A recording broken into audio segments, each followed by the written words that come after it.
Hello दोस्तों, आशा करती हूँ कि आप सभी लोग अच्छे होंगे।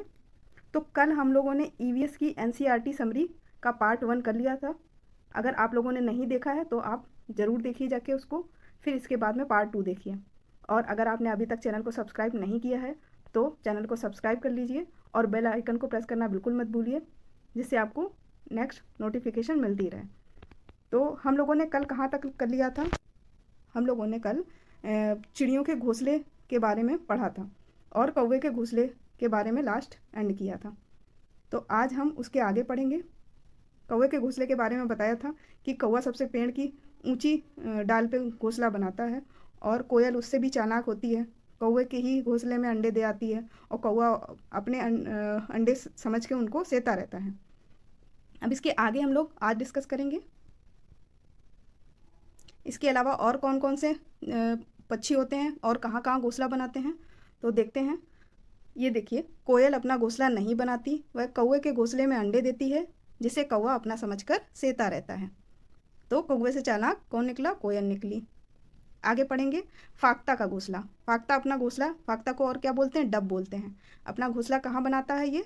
कैक्टस के कांटों या मेहंदी की मेड़ में बनाता है और झाड़ियों में बनाता है।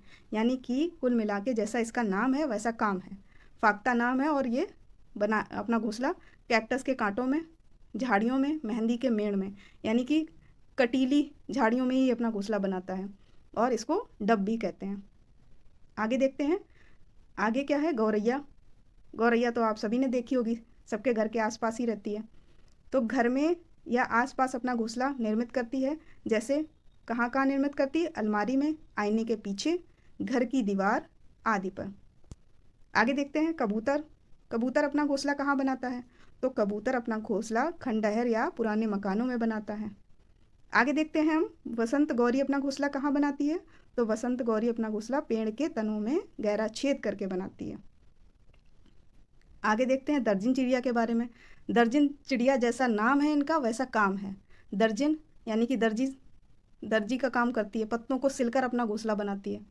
इसका जैसा नाम वैसा काम। दर्जन चिड़िया अपने पत्तों को सिलकर घोंसला बनाती है। शक्करखोरा।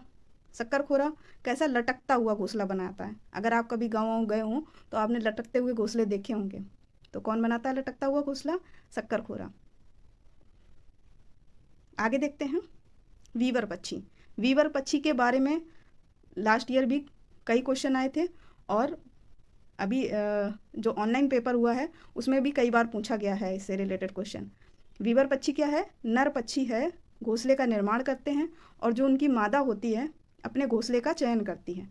नर पक्षी कई एक घोंसले का निर्माण करते हैं, उनकी मादा आती हैं और वो चयन करती हैं कि कौन से घोंसले में उन्हें रहना है। इसमें क्या है? पक्षी अपना घोंसला केवल अंडे देने तथा बच्चों के पालन पोषण के लिए करते हैं। तो पक्षी जितने भी होते हैं वो अपना घोंसला इसीलिए ही बनाते हैं ताकि उनके अंडे सुरक्षित रहें और उनके जो बच्चे हों उनका पालन पोषण ठीक से कर सकें। जैसे ही वो बड़े होते हैं वैसे ही वहाँ से उड़ जाते हैं। आगे अगला नोट पॉइंट है। पक्षियों के पंजे उनके कार्य के अनुसार होते हैं, जैसा काम वैसे उनके पंजे होते हैं। आगे देखते हैं। पक्षियों की चोंच उनके भोजन के अनुसार होती है। तो जो जैसा भोजन करता है वैसी उसकी चोंच होती है। आगे देखते हैं। आगे है गिलहरी के दांत हमेशा बढ़ते रहते हैं, जिसके कारण वह चीज़ों को हमेशा कुतरती रहती है।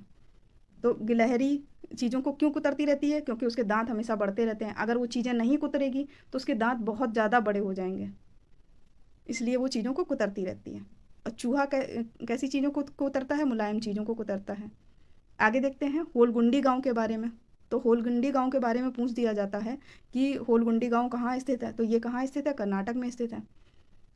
क्वेश्चन थोड़ा सा घुमा के पूछते हैं, थोड़ा बड़ा बना देते हैं, लेकिन पूछेंगे आपको इन्हीं सब से। जितनी भी एनसीईआरटी की ये समरी है इसी से ही पूछेंगे, इससे बाहर नहीं जाएगा। इसको बार बार आप रिपीट करके ज़रूर देख लीजिएगा। वीडियो को एक बार नहीं 2 से 3 बार देख लीजिएगा, जिससे आपको पूरी ये समरी अच्छे से लर्न हो जाए। तो होलगुंडी गांव के बारे में पढ़ रहे थे। होलगुंडी गांव कहाँ स्थित है? कर्नाटक में स्थित है, जहाँ पर जल संरक्षण के भीमा संघ का निर्माण किया गया है। आगे देखते हैं हम लोग। आगे क्या है? बरगद की जड़ें भूमि के अंदर होती हैं तथा कुछ जड़ें तथा टहनियों में लटकती हुई भूमि में पाई जाती हैं। तो बरगद की जड़ें कहाँ होती हैं? भूमि के अंदर होती हैं तथा कुछ जड़ें तथा टहनियों से लटकती हुई भूमि में पाई जाती हैं। आगे पढ़ते हैं रेगिस्तानी ओक के बारे में।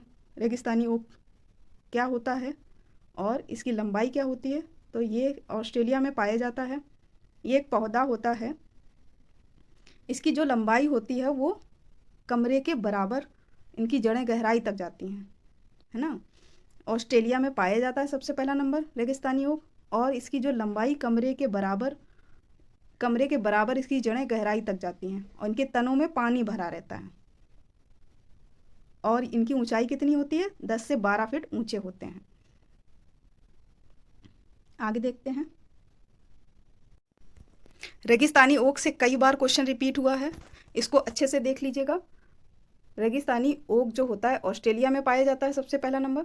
इसकी जो जड़ें होती हैं, जड़ों की लंबाई कमरे की लंबाई के बराबर होती है और इनकी तनों में जो है वो पानी भरा रहता है। और पेड़ की ऊंचाई क्या रहती है? 10 से 12 फीट रहती है। और इसमें पत्तियां बहुत कम होती हैं और इनकी जो जड़ें हैं वो 200 से 300 फीट गहराई तक जाती हैं जब तक कि उनमें पानी ना पहुंच जाए। इसीलिए इनके जड़ों से पानी जाके तनों तक पहुंच जाता है ना। जड़ का कार्य क्या होता है? जड़ का कार्य होता है पौधों को सहारा देना, भूमि से खनिज पदार्थ एवं जल का अवशोषण करना। जड़ के कार्य क्या होते हैं? पौधों को सहारा देती हैं जड़ें और भूमि से खनिज पदार्थ तथा जल का अवशोषण करती हैं। जड़ को क्या कहते हैं? जाइलम कहते हैं। और पत्तियों को क्या कहते हैं? फ्लोएम कहते हैं। ये इससे भी क्वेश्चन पूछ दिया जाता है। और भोजन का भंडारण कहाँ होता है? पौधे में पत्तियों में होता है। आगे देखते हैं। आगे है बिहू का त्यौहार। बिहू का त्यौहार कहाँ मनाया जाता है? असम राज्य में मनाया जाता है। अवसर क्या होता है? चावल की नई फसल के आने पे 14 से 15 जनवरी को बिहू का त्यौहार मनाया जाता है। कहाँ मनाया जाता है? असम में मनाया जाता है। और बिहू का जो प्रथम दिन होता है उसको क्या कहते हैं? उरुका कहते हैं। बिहू के त्यौहार का पहले दिन जो होता है उसको उरुका कहते हैं। बिहू का त्यौहार असम में मनाया जाता है। और कब मनाया जाता है? चावल की नई फसल के आने पे मनाया जाता है। चावल की नई फसल कब आती है? 14 से 15 जनवरी के बीच आती है। और ये आपका दिया है रेगिस्तानी ओक के बारे में ही कि तने में पानी जमा रहता है, लोग पतला पाइप लगाकर इसे पीते हैं, इसके पानी को पीते हैं, तभी इसका नाम ही है रेगिस्तानी ओक। आगे देखते हैं हम लोग। तो हम लोग किसके बारे में पढ़ रहे थे? बिहू के त्यौहार के बारे में पढ़ रहे थे। तो आगे बिहू के त्यौहार के बारे में ही है, दिया हुआ है। भेलाघर किसको कहते हैं? भेलाघर उसको कहते हैं जो बांस और खरपतवार की बनी झोपड़ी होती है। जब लोग धान को कूटते पीटते हैं तो वहाँ पे झोपड़ी बना के रहते हैं। बांस और खरपतवार की जो झोपड़ी बनाते हैं उसको क्या कहते हैं? भेलाघर कहते हैं। और चेवा चावल किसको कहते हैं? चेवा चावल केले के पत्ते से ढककर बनाया जाता है, उसको चेवा चावल कहते हैं। मेजी किसको कहते हैं? मेजी लकड़ी की मचान होती है जिसे बिहू के समापन पर जलाया जाता है। तथा भेला घर भी, जब बिहू का त्यौहार समाप्त हो जाता है तो भेला घर और मेजी दोनों को जला दिया जाता है। और मेजी वही होती है जिस पे धान कूटी जाती है, वो मेजी होती है हमारी। भेला घर बांस और खरपतवार का बना होता है। चेवा चावल केले के पत्ते से ढककर बनाया जाता है। आगे देखते हैं। ताव किसको कहते हैं? ताव कहते हैं कढ़ाई को। और बोरा किसको कहते हैं? बोरा धान भरने वाला बोरा नहीं है, ये एक प्रकार की चावल की फसल है ना। कढ़ा किसको कहते हैं? कढ़ा हलवा को कहते हैं। अरदास किसको कहते हैं? पूजा अर्चना को कहते हैं। अगर जो पंजाबी होंगे उनको पता होगा अरदास किसको कहते हैं? पूजा अर्चना को कहते हैं। आगे देखते हैं। आगे है हमारा मुख्तारपुर गांव। मुख्तारपुर गांव कहाँ है? तो ये पोचमपल्ली कस्बा तेलंगाना में स्थित है, जो साड़ियों के लिए प्रसिद्ध है। पोचमपल्ली वैसे भी साड़ियों के लिए फेमस है, और ये मुख्तारपुर गांव पोचमपल्ली तेलंगाना में है, जो साड़ियों के लिए प्रसिद्ध है। तेलंगाना और आंध्र प्रदेश दोनों ही, मतलब तेलंगाना कहे या आंध्र प्रदेश कहे, दोनों ही इसके आंसर सही होंगे। मुख्तारपुर गांव कहे तेलंगाना में स्थित है या आंध्र प्रदेश भी ऑप्शन में दे तो दोनों ऑप्शन सही होंगे। अब आगे देखते हैं। चिटप्पन किसको कहते हैं? चिटप्पन चाचा को कहते हैं। कुजम्मा किसको कहते हैं? चाची को कहते हैं। ये मलयालम भाषा में बोलते हैं, चिटप्पन चाचा को और कुजम्मा चाची को। आपकी चाची हों तो उनको आप कुजम्मा कुजम्मा कह के बुलाइएगा तो आपको याद हो जाएगा। कुजम्मा किसको कहते हैं? चाची को। चाचा को चिटप्पन बोलिएगा। चाचा तो एकदम तेवर में ही आ जाएंगे। आगे देखते हैं। आगे है हमारे Abu Dhabi. Abu Dhabi UAE में है और यहाँ अरबी भाषा बोली जाती है। रेगिस्तानी क्षेत्र है, यहाँ पे बालू के टीले हैं और यहाँ पे खजूर के पेड़ पाए जाते हैं। मुद्रा यहाँ की क्या है? अबू धाबी की दिरहम है और यहाँ पे पेट्रोल पानी से सस्ता है और यहाँ ढीले ढाले सूती कपड़े पहने जाते हैं। तो अबू धाबी से रिलेटेड हमें क्या क्या याद रखना है? अबू धाबी कहाँ है? यूएई में है। यहाँ पे अरबी भाषा बोली जाती है। ये एक रेगिस्तानी क्षेत्र है, यहाँ बालू के टीले हैं और ये यहाँ पे खजूर के पेड़ बहुत ज़्यादा हैं और यहाँ की मुद्रा क्या है? दिरहम है। यहाँ जो पेट्रोल है वो पानी से सस्ता है, यानी कि पेट्रोल सस्ता है, पानी महंगा है। और यहाँ पे यहाँ का पहनावा क्या है? यहाँ का पहनावा है ढीले ढाले सूती कपड़े का पहनावा। तो अबू धाबी के बारे में आपने चीज़ें देख ली, इससे बाहर क्वेश्चन नहीं जाएगा, ये आप याद कर लीजिएगा। आगे देखते हैं। मसालों का बगीचा किसको कहते हैं? मसालों का बगीचा कहते हैं केरल को, है ना। अब आगे पढ़ते हैं लेफ्टिनेंट कमांडर वहीदा प्रिज्म के बारे में। तो इनका जन्म स्थान क्या है? वहीदा प्रिज्म का थाना मंडी, जम्मू कश्मीर का राजौरी डिस्ट्रिक्ट, वो इनका जन्म स्थान है। और ये किस पद पे थी? नौसेना में डॉक्टर थी और ये परेड की कमान संभालने वाली पहली महिला थी। कौन? वहीदा प्रिज्म। परेड की कमान संभालने वाली पहली महिला कौन थी? वहीदा प्रिज्म थी। और ये इनका पद क्या था? नौसेना में डॉक्टर थी और इनका जन्म स्थान कहाँ है? थाना मंडी, जम्मू कश्मीर, राजौरी में है। आगे देखते हैं। पैनल में इनके टोटल कमांडर कितने थे? तो 36 थे, है ना। अब देखते हैं तिब्बतन भाषा में, यानी कि लद्दाख में माँ को क्या बोलते हैं, पिताजी को क्या बोलते हैं और दादाजी को क्या बोलते हैं। तो तिब्बतन भाषा है ये और लद्दाख में बोली जाती है। तो माँ को बोलते हैं आमाले और पिताजी को बोलते हैं आबाले और दादाजी को बोलते हैं मेमेले। तो आज से आप माँ को क्या बोलेंगे? आमाले, पिताजी को क्या बोलेंगे? आबाले और अपने दादाजी को क्या बोलेंगे? मेमेले।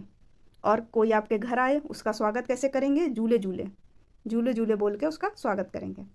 ये तिब्बतन भाषा में बोलते हैं लद्दाख में। माँ को आमाले, पिताजी को आबाले और दादाजी को मेमेले और स्वागत को क्या बोलते हैं? जूले जूले। आगे देखते हैं। चींटियों के कतार में चलने का कारण क्या है? तो चींटियों के कतार में चलने का कारण है चलते समय गंध छोड़ना। एक चींटी जो कतार में चलती है वो उसके पीछे दूसरी चींटियाँ कैसे आती हैं? उनकी गंध, उसकी स्मेल सूंघ के उसके पीछे चली आती हैं, इसलिए चींटियाँ कतार में चलती हैं। आगे देखते हैं। रेशम का कीड़ा अपनी मादा को सूंघकर गंध से कई किलोमीटर दूर से पहचान लेता है। रेशम का कीड़ा जो होता है उसकी जो मादा होती है उसको कई किलोमीटर से सूंघ के पहचान लेता है। आगे देखते हैं मच्छर के बारे में। मच्छर हमारे शरीर तथा पैरों की गंध और गर्मी से पहचान लेता है कि यहाँ पे हैं और जाइए आप उनको काट के आइए। आगे पढ़ते हैं। कुत्ता मलमूत्र की गंध से अपना क्षेत्र की पहचान करता है। जो कुत्ता होता है वो अपने टॉयलेट से पता चलता है कि उसका क्षेत्र कौन सा है। आगे देखते हैं। आगे देखते हैं पक्षियों की आंखों के बारे में। तो पक्षियों की आंखें कैसी होती हैं? सिर के दोनों तरफ होती हैं। जो पक्षी होते हैं एक ही समय में अलग अलग चीज़ों पर नज़र डाल सकते हैं। क्यों?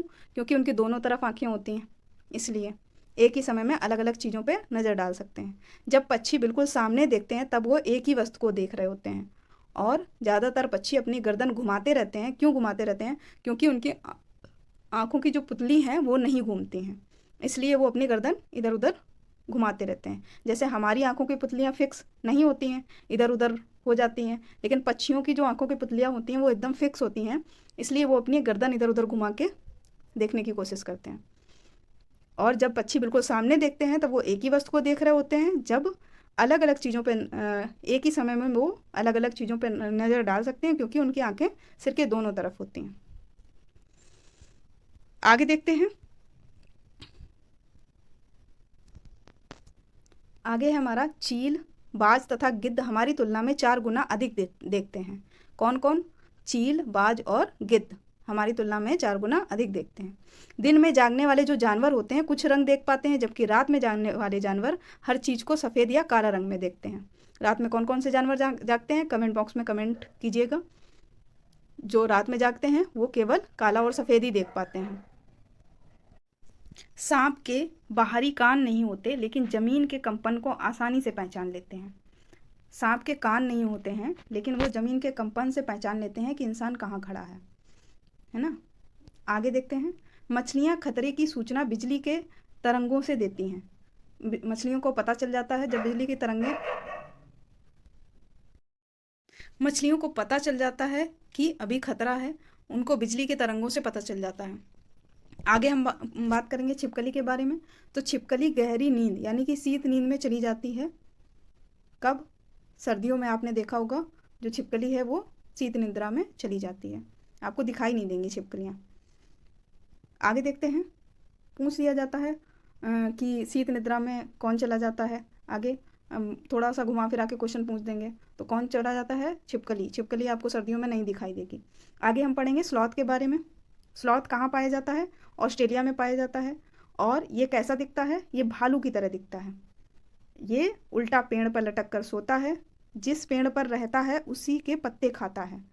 और ये कितने घंटे सोता है? 17 घंटे सोता है, 17 से 18 घंटे। सप्ताह में एक बार पेड़ से नीचे उतरता है और 40 वर्ष तक ये जीवित रहता है। अपने जीवन काल में 8 पेड़ों पर निवास करता है। केवल 40 वर्ष में केवल 8 पेड़ पे रहता है, यानी कि एक पेड़ पर 10 साल तक रहता है और उसी पेड़ के पत्ते खाता रहता है। सप्ताह में एक बार नीचे उतरता है, केवल इतना आलसी होता है ये। और कहाँ पाया जाता है? ऑस्ट्रेलिया में पाया जाता है। इसकी प्रजाति कैसी होती है? भालू की तरह दिखता है और पेड़ पर उल्टा लटक कर सोता है। और जिस पेड़ पर रहता है उसी के पत्ते खाता है। 10 साल एक पेड़ पे रहता है, यानी कि 40 साल जीवित रहता है, तो 40 साल 8 पेड़ों पे रहता है।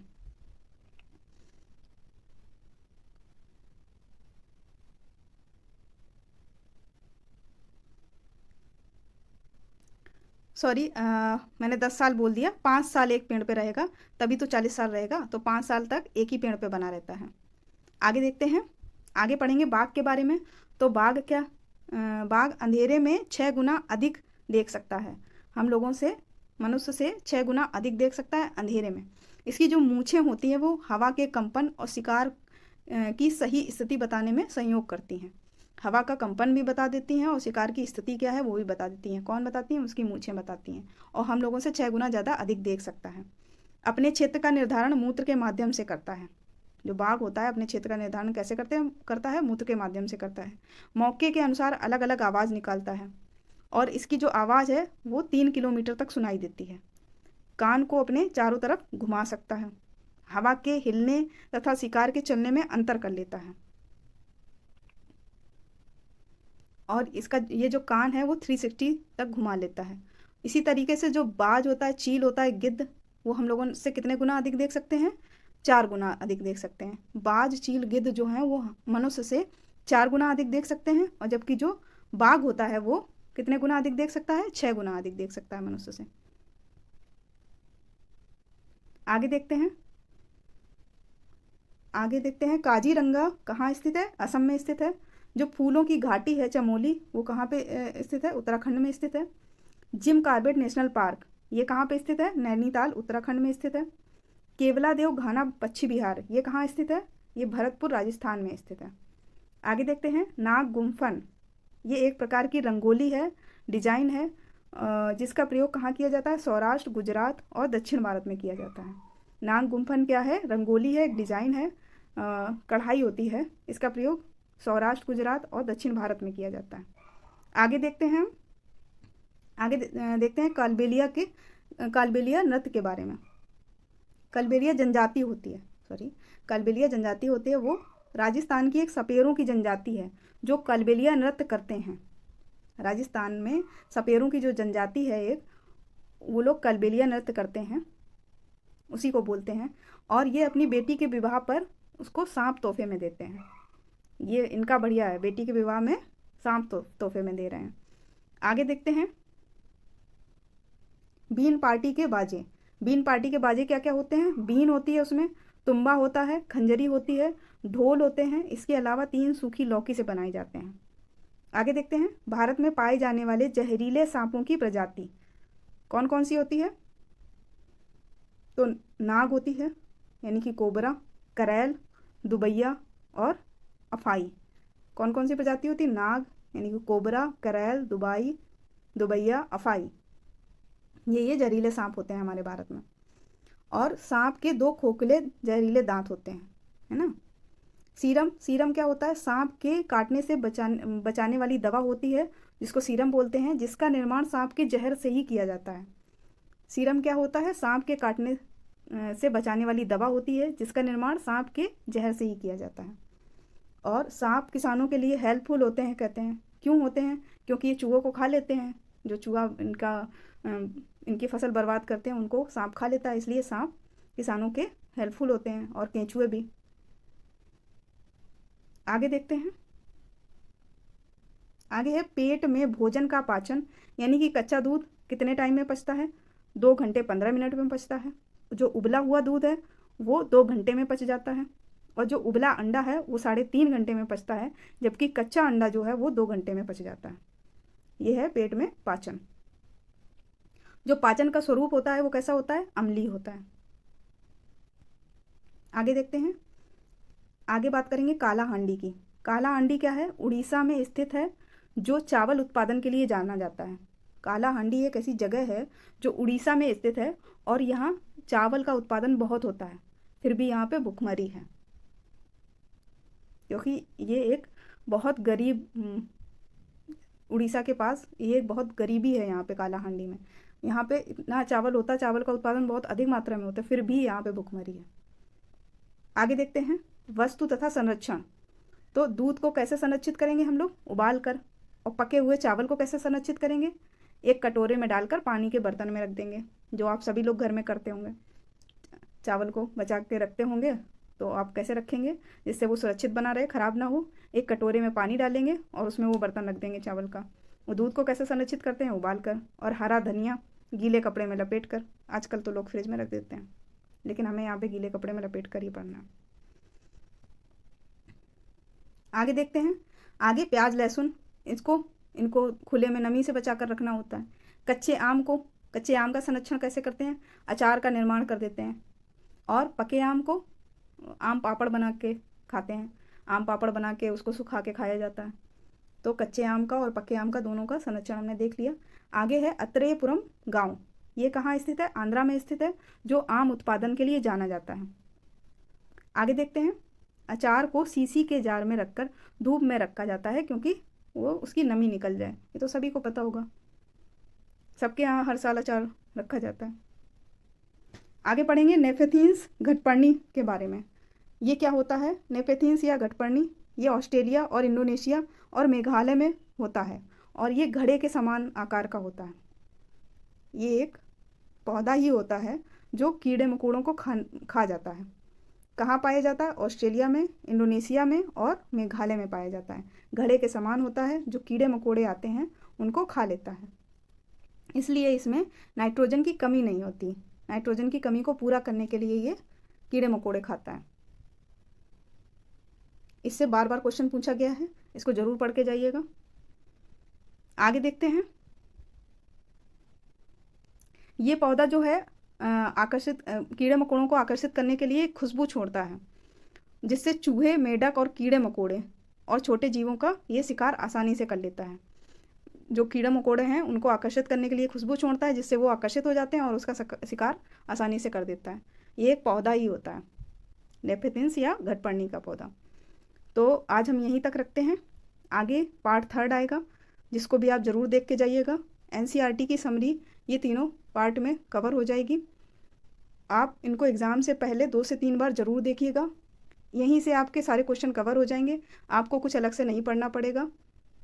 15 नंबर में 13 या 14 नंबर आपके यहीं से आ जाएंगे। तो आई होप आपको वीडियो पसंद आया होगा। अगर वीडियो मेरा पसंद आया हो तो लाइक करिए, शेयर करिए और सब्सक्राइब करना बिल्कुल मत भूलिए। Thank you.